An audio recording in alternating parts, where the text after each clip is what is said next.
시사톡 시시각각 김윤 국민의힘 서울 당협위원장, 최용선 민주당 민주연구원 부원장 두 분 모셨습니다. 어서 오십시오. 안녕하세요. 반갑습니다. 저희 이 테이블 의자도 좀 위치를 바꿔야 되는 게 아닌가. 자, 이게 지금 연장자 우선입니다. 연장자 우선입니다. 아직 지금 변화된 현실을 반영 못하고. 일주일 만에 맞습니다. 뵙는데 네, 그 사이에 네. 대선이 네. 마무리가 됐고 여야의 위치가 이제 바뀌었습니다. 네, 어떠십니까? 맞습니다. 좀 실감이 나십니까? 그럼요. 무거운 책임감을 느끼고 있고 야당으로 3년 있는 동안에 저희가 문제 제기했던 국정 운영을 바로잡아야 된다. 민생을 중심으로 여야가 협치해야 된다. 그런 문제에 대해서 줄기차게 얘기를 해왔는데 그게 이제 야당일 때의 발언으로 끝나면 안 되고 네. 결국 우리가 여당이 됐기 때문에 그런 문제를 이제 우리가 중심에 서서 야당을 타협하고 포용하고 통합하는 그런 정치들을 해 나가겠다라고 하는 다짐을 이재명 대통령께서 취임사부터 그런 내용들을 담았고 네. 취임사가 끝나자마자 국회 사랑채에서 그 야당 그 대표들과 오찬을 같이 하셨거든요. 비밀밥으로. 여야 대표와 함께. 네네네. 그런 게 이제 과연 이제 과거에 윤석열 대통령이 이 신라 호텔에서 취임 축하연 하시는 거하고는 좀 대비되게 야당 대표들과 제일 먼저 만나서 여러 가지 논의를 들었고 또 경청하셨고 또 그 부분에서 바꿔야 될 것들을 바로 지시하셔가지고 민주당 법사위원장이 주관으로 하려고 했던 여러 가지의 법안 관련된 문제도 숨고르기에 들어가는 네. 그래서 바로 조치가 취해지는 모습을 보이면서 야당과 협치하겠다는 내용들을 보여주는 행보들을 해오고 있고 또 실용과 실력을 중심으로 해서 내각과 대통령 비서실을 재편하고 또 거기에서 지금 인수위가 없이 출범했기 때문에 네. 지금 이 상황을 전임 정부에서 임명됐던 내각의 구성원들도 당분간은 같이 이 문제를 같이 돌파해 나가자라고 하면서 법무부 장관을 제외하고는 다 사표를 반려하셨어요. 그리고 과거 윤석열 전 대통령의 대통령 비서실에 근무하셨던 분들 늘공이라고 하죠. 각 네. 부처에 바로 그냥 6월 4일자로 다 복귀하셔가지고 무덤 같은 곳에 처음으로 가셨다가 깜짝 놀라셨다고 하더라고요. 예. 이재명 대통령이. 그래서 다 불러들여서 대통령 지금 인수인계 작업을 뭐 문서로 하는 게 아니라 상당 정도 기간을 두고 그렇게 하겠다라는 의지를 내비친 것도 그것도 저는 변화된 현실이라고 생각합니다. 윤석열 전 대통령 같은 경우에는 그냥 그 날짜로 다 모든 것을 용산으로 옮겨가 버렸기 때문에 어떤 그런 물 흐르듯이 이렇게 뭐랄까 정권이 넘어가는 흐름들이 없었어요. 예. 미국 같은 경우는 대통령이 백악관에다가 쪽지를 써놓다는 거 아닙니까? 다음 대통령이 와서 이런 점들은 좀 고려해서 국정 운영에 반영해라라고 하면서 후임자 대통령에게 메모를 좀 남겨놓는다고 합니다. 예. 그걸 통해서 일종의 좀 그 뭐랄까 부드러운 국민기가 없네. 국정 운영 세력이 바뀌게 되는데 우리는 사실 그러기가 되게 쉽지 않은 구조잖아요. 근데 이번 같은 경우는 물리적으로 이재명 대통령이 과거 정부 전 정부에 있는 분들이라 하더라도 국무회의도 같이 하고 그리고 대통령실 그 행정관들끼리도 같이 근무하면서 지금 그런 변화된 대통령실 운영 방향, 국정 운영 방향을 국민들에게 하나씩 보여주고 있다. 저는 그렇게 생각합니다. 예. 공수가 바뀐 거죠? 김윤 위원장님. 확실히 바뀐 거죠. 어떻습니까? 대선 이후에. 네, 무엇보다도 예. 일단 그 선거 결과에 승복을 깔끔하게 합니다. 네. 물론 이제 그 어려운 상황에서 우리가 김문수 후보를 중심으로 해서 나름 열심히 했지만은 일단 뭐 결과는 국민들이 이렇게 보여주신 거고 그래서 일단은 뭐 이재명 대통령께서 스스로 취임하자마자 얘기하신 대로 반통령이 아니고 국민 통합에 온전한 설사 이렇게 반대했던 그 김윤 같은 사람한테도 이렇게 인정을 받을 수 있는 그런 대통령이 되시기를 진심으로 바라고요. 이제 국민의힘은 전열 재정비하고 이제 새롭게 이렇게 업그레이드를 이렇게 하는 그런 국면에 들어갔습니다. 예. 알겠습니다. 지금 사흘 됐는데요. 매일 하시는 일이 참 많으셔가지고 네. 예, 윤석열 정부하고 비교하고 싶지는 않은데 윤석열 정부 때는 하루가 다르게 비상식적인 일들이 튀어나와가지고 이게 왜 이래라는 이야기만 했었는데 이재명 대통령이 딱 취임하시고 나서부터는 바로 일에 착수를 하셨더군요. 네.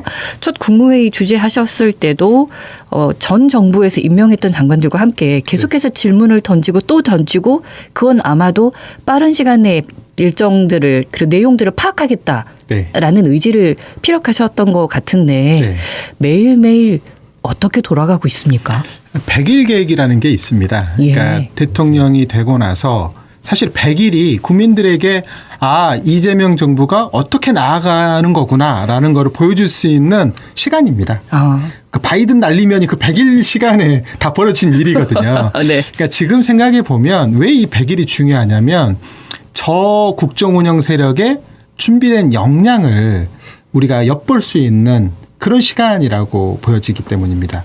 근데 이번에는 인수위도 없이 시작되는 거고 예. 캠페인 하다가 바로 4월 4일 날 탄핵이 되고 대통령이 파면되고 바로 6월 3일 날 대통령 선거가 치러지고 6월 4일부터 직무를 시작하니까 네. 그러니까 선거운동 하던 사람이 갑자기 모두가 전환돼서 아무 일 없었다는 듯이 바로 업무가 시작돼야 되는 거예요. 예행 연습이 없이. 네. 인턴 기간이 없이 바로 실무에 투입돼서 이게 자칫 실수하면 저 역량이 안 된 사람이 국정 운영을 하고 있네라는 비판을 받아야 되기 때문에 대통령 선거 기간에 어떤 일이 벌어졌냐면 대통령이 직무를 시작하면 그날부터 100일 동안 어떤 일을 해야 되는지 네. 그것에 대한 준비 계획들을 수립을 했고 대통령이 1호 지시부터 시작해서 어떤 지시사항들을 그럼 이 100일 기간 동안에 어느 분야에 어떤 계기에 이거를 할 것인지에 대한 촘촘한 어떻게 보면 시나리오들, 네. 국정운영 계획들이 만들어졌습니다. 그래서 이렇게 일들이 잘 되어가고 그럼요. 있군요. 그러니까 그리고 제가 알기로 우리 최 원장께서도 상당히 역할을 하신 걸로 예. 제가 알고 있습니다. 민주당에 네. 아주 뛰어난 분들이 이제 그런 준비 작업들을 거쳤고 예. 이 국정운영 과정에서 국민들이 저런 것까지도 디테일하게 검토하나? 장마철 대비하는 재난안전 컨트롤 타워를 복원시키고 그거를 지방 정부까지 포함하는 재난 대비 계획을 수립하고 또 인재로 실수하게 되면 용서하지 않겠다. 공무원들이 정신 바짝 차리고 사후적 대처가 아니라 사전적으로 문제가 발생하지 않게끔 대비하는 노력을 해달라고 하는 네. 이런 노력들, 이런 당부들을 하시는 것들도 다 하나하나가 따지고 보면 윤석열 정부 때 정부 초반에 대규모 수해가 나가지고 막 고립되고 대통령실도 퇴근해버리고 컨트롤 타워가 부재됐던 문제가 발생했던 거고 이태원 참사 그런 게 다 정부 100일 어간에 다 발생했던 일들이거든요. 그래서 예. 그런 것들을 다시 되풀이하면 안 된다.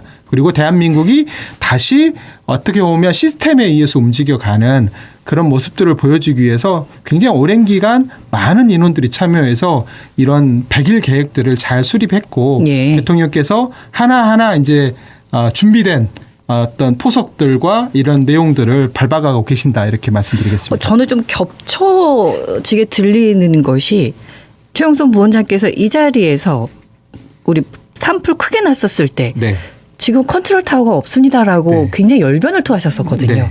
그게 바로 시행이 되는군요. 그런 겁니다. 그러니까 예. 재난안전 컨트롤 타워라는 게 위기 상황이 군사적 위기 상황만 있는 게 아니라 통합적 안보라고 해서 요즘에는 네. 국민들의 사회적 재난이나 참사 이런 것들도 컨트롤 타워에서 지휘를 해야지만이 정부의 모든 자산들을 동원해서 빠른 네. 시간 내에 네. 그 위기를 대응할 수가 있거든요. 그러려면 대통령실 안에 그 컨트롤 타워를 명확하게 수립해야 되는데 우리 네. 세월호 참사 때도 그랬고 이번에 이태원 참사 때도 그랬잖아요. 또 오송의 지하차도 문제도 그랬고 이번에 경북 산불도 마찬가지인데 정부가 그걸 컨트롤 타워의 기능을 일개 부처로 내려버리면 정부끼리의 수평적인 어떤 조정이나 조율이 잘 안 됩니다. 그렇기 때문에 우왕좌왕하다가 골든타임을 놓쳐버리는 문제가 발생하는데 그런 문제의식을 계속 저도 말씀드렸고 윤석열 정부에 대해서 문제제기 하시는 분들이 많은 부분들이 그런 걸 얘기를 하셨는데 네. 이재명 정부에서는 아마 2호 지시사항으로 재난안전과 관련된 이것도 컨트롤 타워를 다시 복원하고 그리고 이번 수해가 발생하지 않게끔 장마에 철저하게 대비해라라고 지시를 예. 하시게 된 겁니다. 그러니까 소방청과 산림청도 잘 협의하고 헬기도 더 충원하라. 네. 예, 보충하라라는 네. 또 말씀까지 남기신 걸 보고 준비가 상당히 많이 돼 있는데라고 깜짝 놀랐는데 이제 그 비단 예. 주머니라고 그러는데 예. 그걸 하나씩 이제 꺼내는 거죠. 그래도 제가 요 대목에서 김현 위원장님 저희는 이걸 기대했거든요. 네, 그러니까 요 대목에서 네. 그래도 이제 저기 좀 뭐라 그럴까요? 그 잘 되시기를 바라는 충정에서 하는 예. 말씀으로. 그러니까 기준이 절대로 낮아져서는 안 된다. 그러니까 방금 하신 대로 이렇게 잘 돼야 되는 게 당연하고요. 근데 또 하다가 네. 실수하거나 어쩌고 나오면은 윤석열 정부 때보다는 낫지 않냐. 또 그러지 않을 비판하거나. 겁니다. 그러니까 이런 얘기가 이제 늘상 나왔던 네. 패턴인데 전 정부 탓하지 않고. 정말로 이제 그 전 정부 탓하지 않는 예. 그래서 기준을 스스로 낮추지 않는 그런 어떤 적극적인 예, 좋은 노력이 필요하겠다 말씀이세요. 이런 말씀을 네, 꼭 명심하겠습니다. 드리고 싶어요. 예. 네, 이재명 대통령의 1호 행정명령이 비상 경제 대응 TF 신설하라. 네. 바로 신설이 됐죠. 네. 예. 그 차관급 직위 이하 실국장까지 참여하는 지금 뭐 전 정부의 인사들로 지금 아직 다 채워져 있고 우리가 임명을 못한 상태지만 지금 비상경제 대응 TF를 꾸리라고 한 것은 두 축입니다. 하나는 4분기 연속으로 경제가 안 좋고 특히 내수 경제가 다 죽어버린 상황이기 때문에 네. 이걸 어떻게 다시 심폐소생을 할 것이냐에 대한 고민이 하나가 있고요.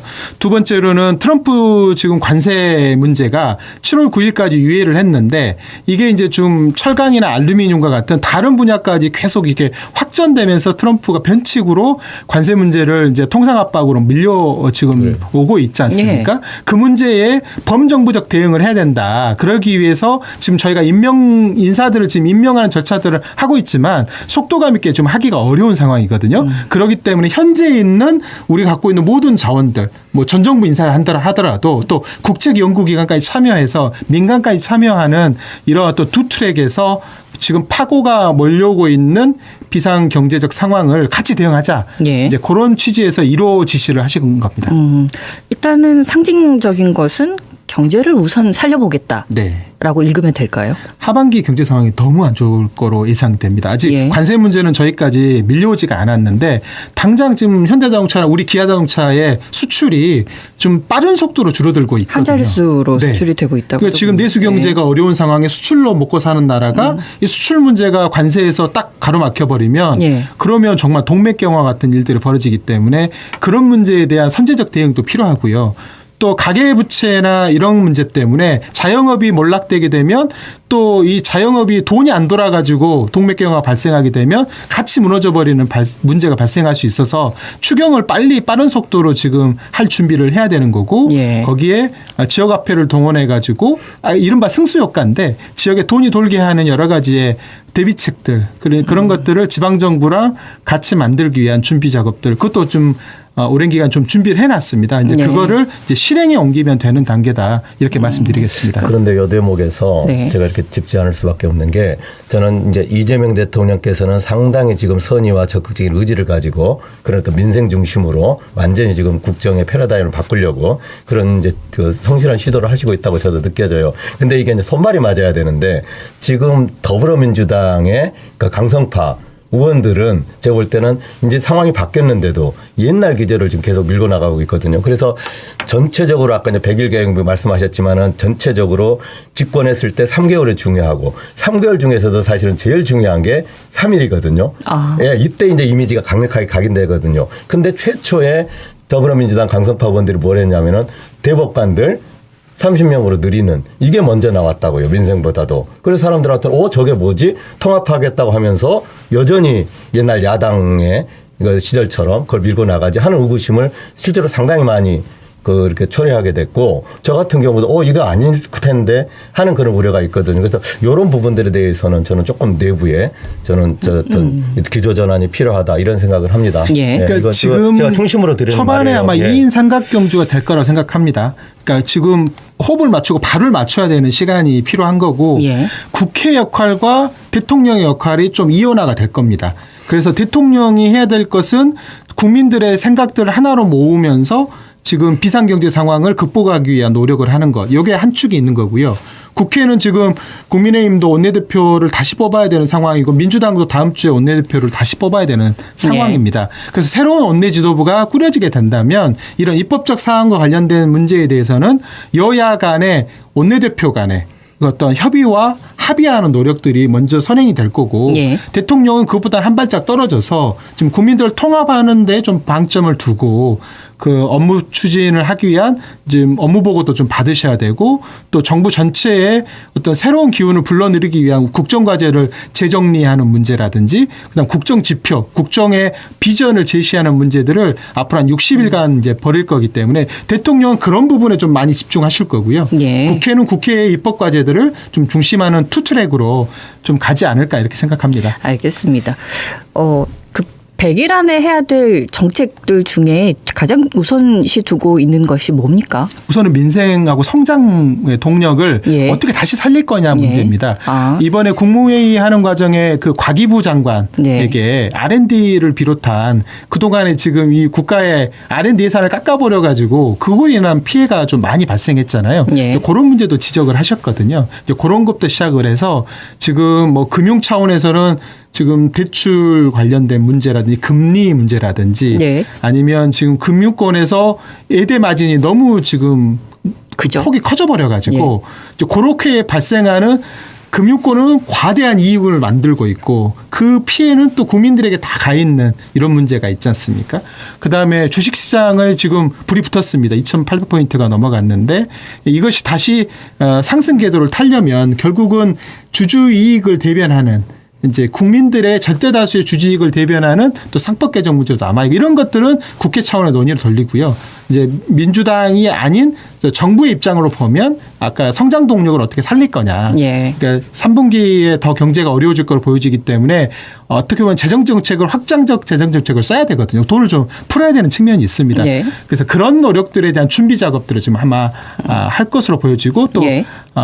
환경이나 지금 기후 문제 때문에 올해는 비가 훨씬 더 집중적으로 제한된 범위 내에서 많이 발생할 거로 예상되는데 네. 그것에 대한 미리 대비하고 재난 상황이 벌어졌을 때 전 국가적인 재난 컨트롤 타워를 통해서 빨리 극복하는 그런 대비 태세를 갖추는 것 뭐 그런 것들이 준비될 것이고 에이펙 이런 게 이제 지금 10월 달에 예정돼 있는데 네. 어떻게 보면 국가적인 큰 준비가 돼야 되는데 뭐 탄핵 국면을 거치면서 아직 뭐 정상 그 행사하는 장소도 마무리가 되지 않은 상태로 놓여져 있다고 합니다. 이제 이런 것들을 좀 정비하는 작업들을 좀 하지 않을까 생각합니다. 예. 제가 말씀드려도 보니까 좀 폭넓게 그래도 이제 그 뭐 준비 활동 계속 하셨으니까 그냥 자연스럽게 그냥 바로 그냥 나오시는데 특히 지금 서민들에 있어서는 지금 제일 심각한 게 지금 물가가 지금 예측하는 것보다 지금 심하게 지금 좀 이렇게 유동적이고 좀 오르고 있는 게 좀 포착되고 있거든요. 그리고 이렇게 늘 이렇게 집권 초기에 마치 반복되는 패턴처럼 드러났던 게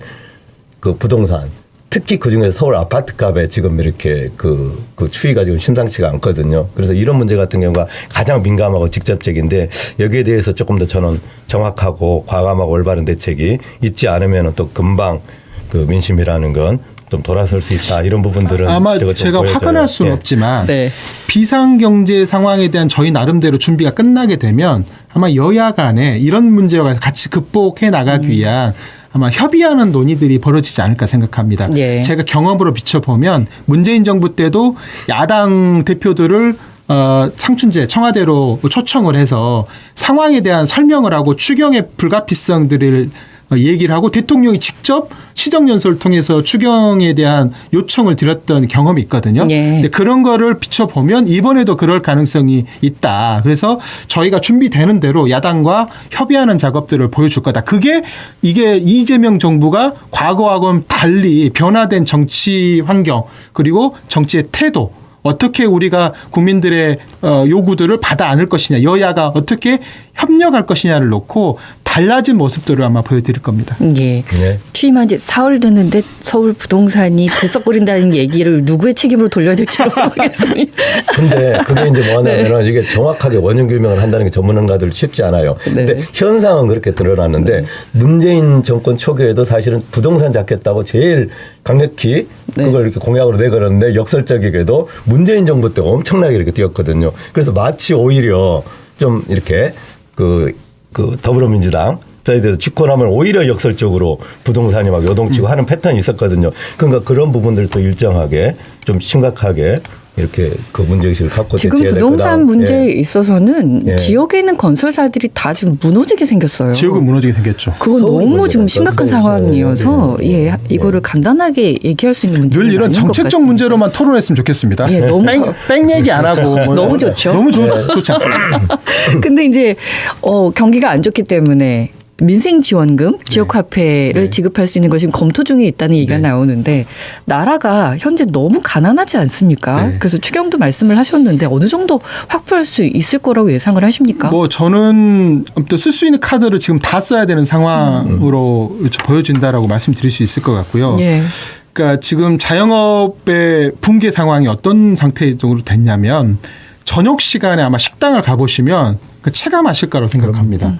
그 예전에 쓰던 돈을 안 쓰는 것뿐만이 아니라 그냥 먹는 것까지도 줄여버리는 극단적인 지금 경제 다이어트 상황으로 가고 있고. 쓰고 싶어도 쓸 수 있는 게 없어요. 그렇죠. 네, 서민들은. 네. 그래서 네. 그런 상황이 이게 반복돼 버리면 전체적인 성장 동력 자체를 불씨를 살릴 만한 것도 없게 돼버리는 상황이 되거든요. 그래서 내수 경제가 마지막까지 꺼지면 안 되는 거고 지금 네. 수출이나 관세 문제 때문에 이제 대외 변수로 인한 경제 문제가 앞으로 닥칠 문제인데 여기 내수 경제까지 꺼져 있는 상황이기 때문에 극약적 처방까지도 저는 써야 된다고 보고 그런 네. 점에서 이번 추경에는 지역화폐를 동원해서 어쨌든 돈이 돌게 지역사회에 돈이 돌고 시장이나 골목상권에 돈이 돌 수 있는 마중물이 우선 이게 투여가 되면서 우리가 정책이 성과가 날 때까지 시간을 좀 벌어야 된다. 저는 그렇게 생각합니다. 예, 알겠습니다. 1부 여기서 마무리 짓고요. 2부에서 국민의힘 이야기도 좀 더 들어보겠습니다. 예.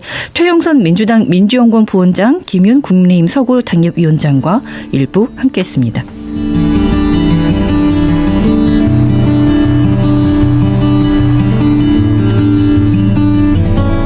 시사톡 라이브 MBC 라디오 철망이 필요하십니까?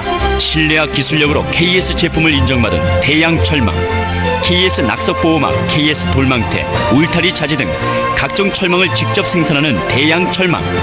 철망은 역시 나주시 삼포면에 위치한 대양 철망.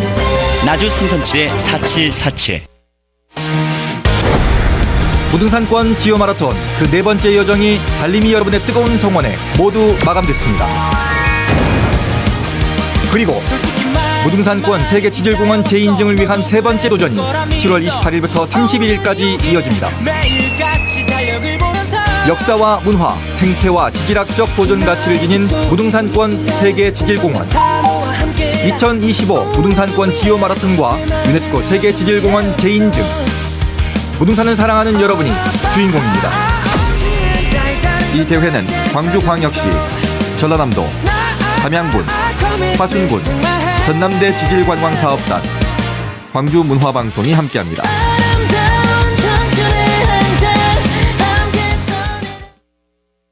광주 MBC 건설안전 캠페인. 오늘은 건설 현장에서 빈번하게 발생하는 3대 사고 유형과 안전조치에 대해 알아보겠습니다.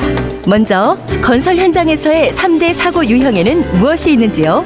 떨어짐, 맞음, 부딪힘을 들 수가 있는데요. 그중에서도 떨어짐, 즉 추락사고가 압도적으로 많으며 사망사고 대부분을 차지하고 있습니다. 그럼 떨어짐 사고는 어떤 작업에서 많이 발생하나요? 떨어짐 사고는 A형 사다리를 사용하는 작업, 축사 등 지붕 보수 작업, 공장 찰골 건립 작업, 외부 비계에서의 작업 시 빈번하게 발생하고 있습니다. 아, 정말 너무도 안타까운데요. 건설 현장 떨어짐 사고는 어떻게 예방할 수 있을까요? 네, 사업주는 작업 발판과 안전 난간 등 안전 시설을 적기에 설치하고 근로자는 지급받은 보호구를 반드시 착용 후 작업해야 합니다. 또한 사업주와 근로자가 함께하는 위험성 평가를 통해 사고를 예방할 수 있습니다. 안전한 일터는 우리 모두의 행복입니다. 이 캠페인은 광주지방고용노동청, 안전보건공단 광주광역본부, 근로자의 생명을 소중히 여기는 인건설안전이 함께합니다.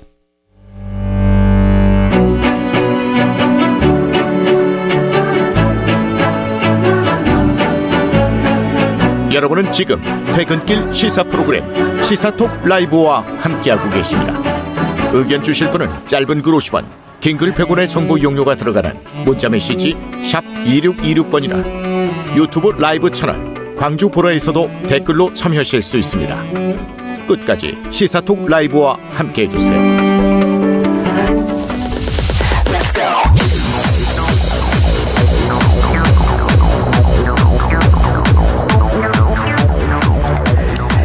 시사토 라이브 함께하고 계신 지금 시각이 6시 35분 지나고 있습니다. 계속해서 김윤 국민의힘 서골 당협위원장, 최용선 민주당 민주연구원 부원장과 이야기 이어가겠습니다. 사흘 동안의 민주당 그리고 이재명 대통령의 성적은 꽤 반응이 좋습니다. 예. 네, 우선 화사해졌잖아요. 누가 네. 그러시더라고요. 이제 비서실장으로 이제 활동을 하시는 강훈식 의원은 70년대생. 네. 예. 그리고 삼선 의원이지만 되게 젊은 분이시잖아요. 비서실장이. 네. 어떻게 보면 국정 운영의 컨트롤 타워에 정점에 계신 분을 50대 초반의 젊은 역동적인 민주당의 차기 주자를 앉혀놓으셨고, 또 국무총리에는 김민석 의원처럼 정치에서 굉장히 오랜 기간 단련된 그런 완숙미가 있는 분을 총리로 지명을 하셔서 어떻게 보면 국정 운영의 두 축을 노장청의 어떤 조화를 이루는, 또 국가안보실장에는 70대 위성락 네. 전 국회의원을 이제 임명하셔가지고 어떻게 보면 50대, 60대, 70대의 당정청의 어떤 골격을 만들려고 하는 그런 흐름들이 보여서 저는 그런 시도들은 굉장히 좋다고 생각합니다. 네. 윤석열 전 대통령의 가장 큰 문제가 정치의 부재였고, 여의도 정치업법에 익숙하지 않은 분들이 검찰, 서초동 정치에 익숙한 분들이 막 쥐고 흔들다 보니까 여의도 정치가 이제 고립돼 버리는 문제가 발생했잖아요. 예. 근데 이번에는 그러지 않을 것 같아요. 강훈식 의원도 충남을 기반으로 하는 되게 어느 한 진영에 이렇게 경도돼 있던 분이라기보다는 되게 좀 중립지대에 있던 분의 이제 정치 행보를 걸어왔던 분이고, 김민석 의원도 당에서 오랜 기간 동안 정치를 하셨고 또 야당과의 협력이나 이런 것도 많이 해보신 분이어서 아무래도 그 국회와의 협력, 이게 굉장히 원활하게 이루어질 수 있는 토대를 만들었다. 저는 그렇게 생각한다는 점에서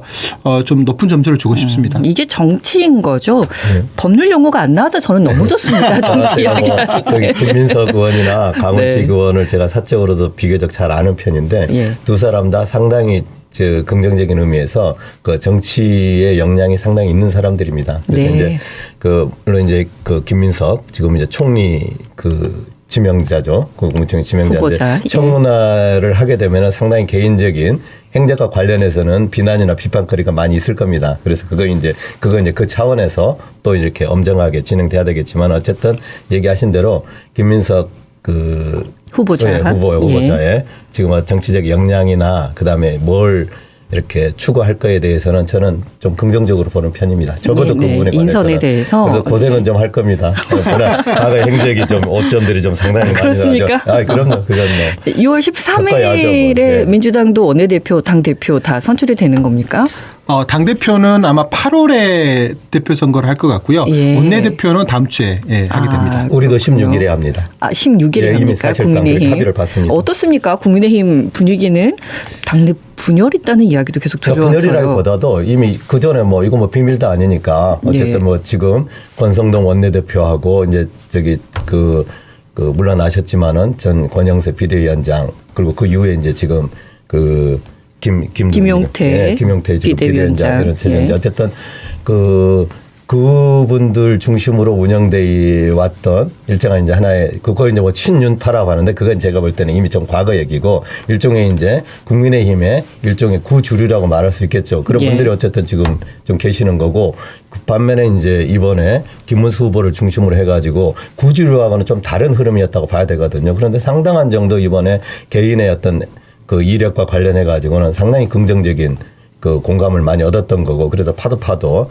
미담만 나온다라고 하는 그런 부분들이 있어서 당원들 사이에서도 누구 말씀하시는 김문수 겁니까? 후보요. 그러니까 파도 미담만 나온다고요? 그럼요. 예. 그게 지금 그게니까 좀 이따 되겠지만은 대부분이 다 이렇게 40%도 못 넘게라고 보는 게 거의 특히 그 더불어민주당 사람들은 거의 이렇게 확신했었어요. 초기. 근데 41%를 훨씬 넘겼기 때문에 그 부분은 뭘로 설명할 거냐. 일정한 김문수 후보의 그런 인물 경쟁력으로 나온 거거든요. 그 과정은 분명해요. 제가 그건 공유했기 때문에. 어쨌든 그래서 이제 김문수 후보께서는 본인이 뭐 지금 나라가 어려운데 무슨 당대표, 당권 얘기하냐. 어제도 이제 해단식에서 그런 얘기를 하셨지만은 그래도 이제 당원들이 생각할 때는 과거에 그런 좀 이렇게 낡은 구주류보다는 오히려 좀 과도기로라도 김문수 후보가 어떤 역할을 했으면 좋겠다라고 생각하는, 그러니까 제 의견이 아니에요. 예. 당원들이 상당히 좀 있는 거고, 동시에 안철수 의원 같은 경우도 이번에 상당히 그 당원들로부터 좀 새롭게 재조명되는 그런 계기를 마련했고,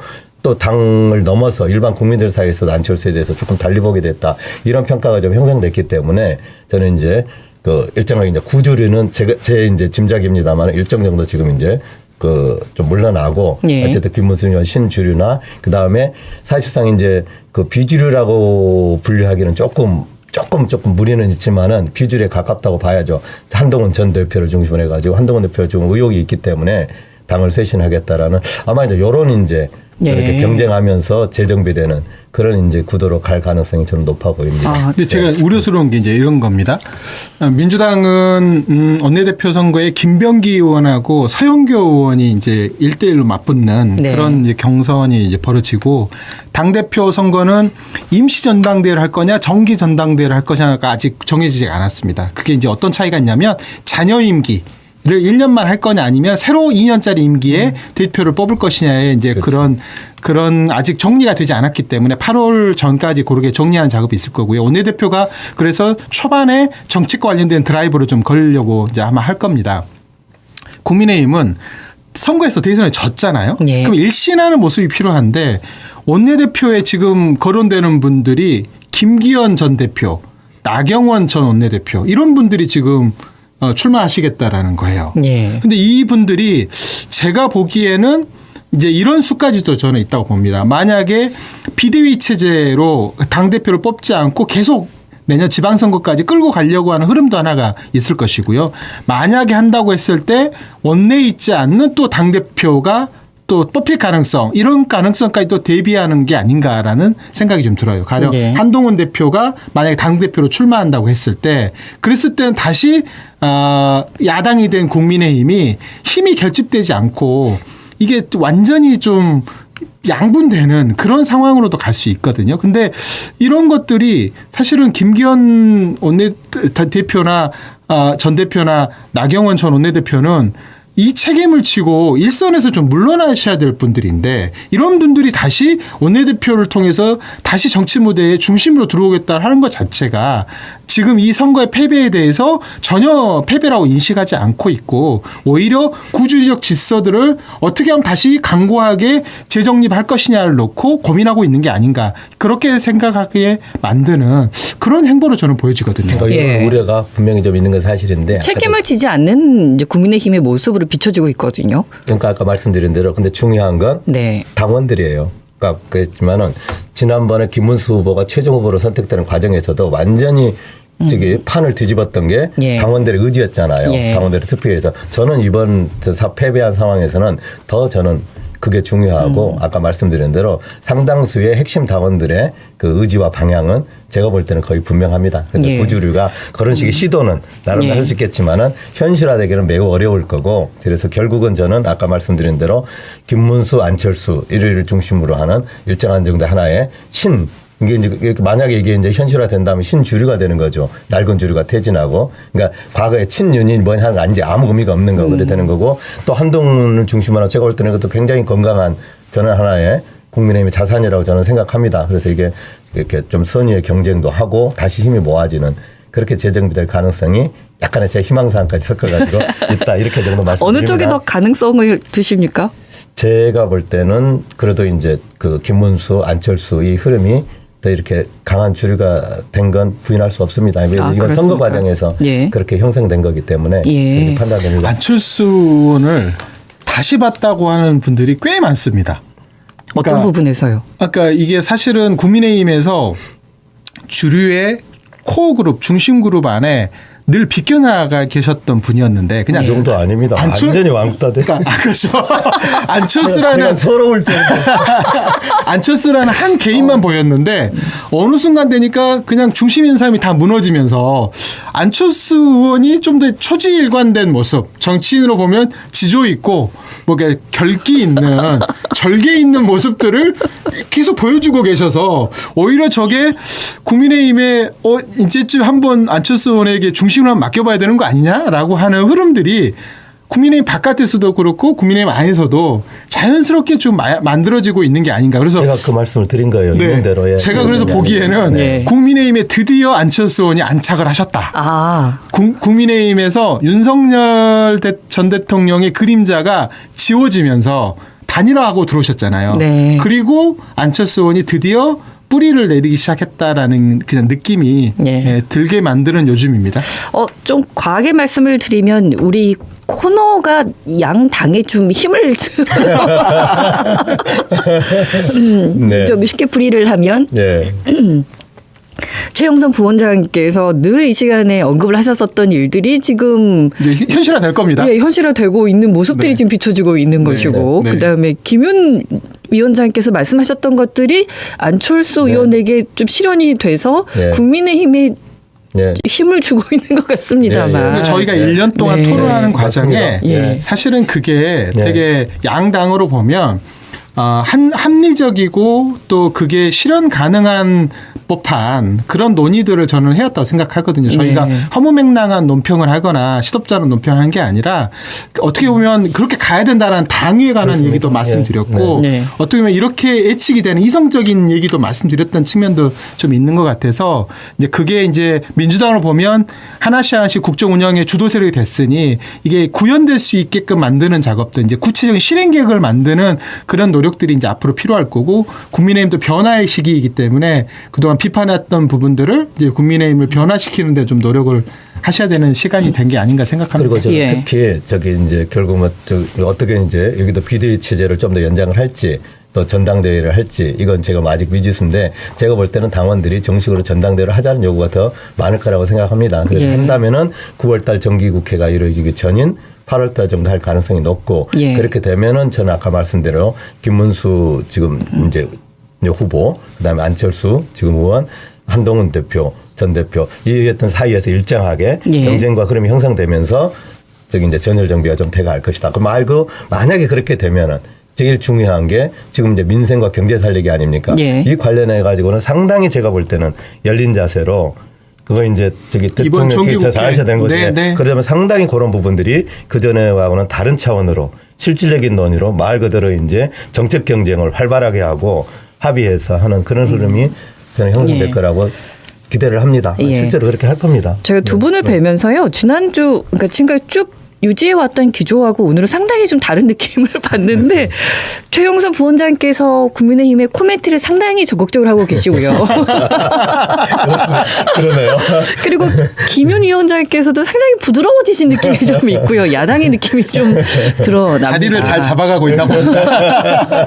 그래서 예, 또 예. 드는 생각이 이게 예. 정기적인 만남이 중요하구나. 그럼요. 예, 그래서 예. 안에서나 바깥에서나 이야기를 서로 해가면서 하나의 통일된 안이 나오면서 국민에게 이로운 정책들이 나오는구나라는 좀 그렇습니다. 생각이 듭니다. 예, 예. 서로에 대해서 이해도 좀 하면서요. 사실은 이제 시사 토론을 하다 보면 예. 서로의 약점을 잡고 계속 싸우려고 하는 흐름들이 많아요. 요즘 시사 토론 프로그램이 많다 보니까. 예. 근데 그게 남는 게 없고 되게 공허해지거든요. 예. 근데 저는 사실은 김윤 위원장님하고 토론 1년 동안 하는 동안에 같은 지점을 찾기 위해서 굉장히 노력을 많이 했거든요. 예. 이 여야가 바뀌더라도 그 변화, 입장의 네. 변화가 없을 만한 내용을 가지고 이 접점을 만들어야지만 그걸 가지고 정치의 공간을 만들어 볼 수 있기 때문에 이제 정치가 복원되는 시간이 이제 다가왔고 이제 시작될 거기 때문에 네. 앞으로 그게 변화된 정치의 모습들을 민주당이 보여드리겠습니다. 예, 감사합니다. 저희가 6월 3일에 첫 방송 시작했거든요.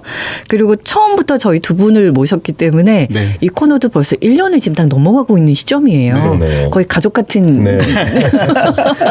느낌인데. 결석도 두 사람이 한 번밖에 안 했죠. 한 거의 번씩. 없었던 것 같아요. 기억으로는. 네, 그런데 그랬어요.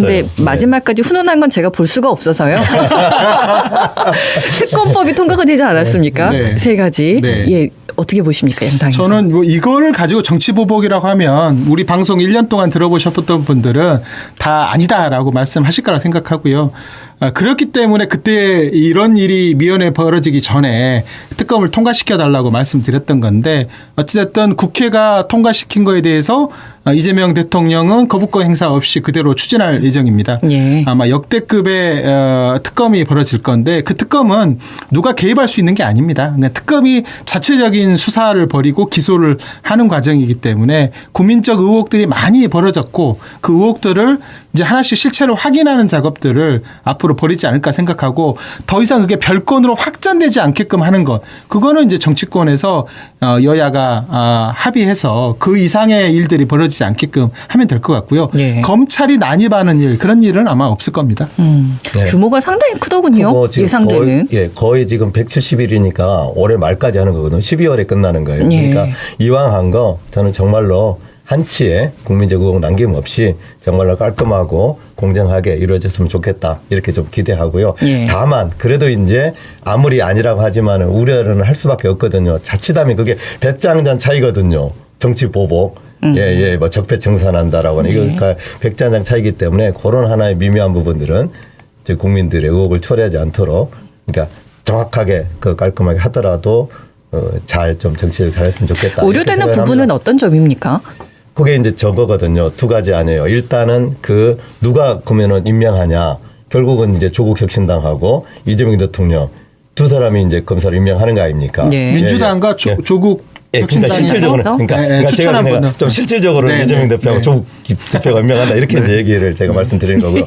그 동시에 이제 이게 있는 거예요. 네. 늘 일종의 이제 그게 결과적으로는 별건 수사인데 이렇게 수사를 진행하다가 처음에는 몰랐는데 인지된 뭔가 또 다른 게 있다 하면 또 그걸 파고들 수 있게 해놨거든요. 이게 이제 계속해서 꼬리에 꼬리를 물고 이렇게 나갈 수 있는 소지가 지금 이미 법적으로 보장돼 있거든요. 예. 이런 과정에서 저는 특히 그런 이제 우려가 증폭될 수 있다. 이걸 좀 아까도 이제 그걸 알기 때문에 미리 짚으셨던 것 같아요. 그런 부분들을 저는 상당히 그 단순히 무슨 정치적인 어떤 협상 문제가 아니고 정말 국민 통합이란 더 큰 차원에서의 어떤 예. 정치적 지혜가 필요하다.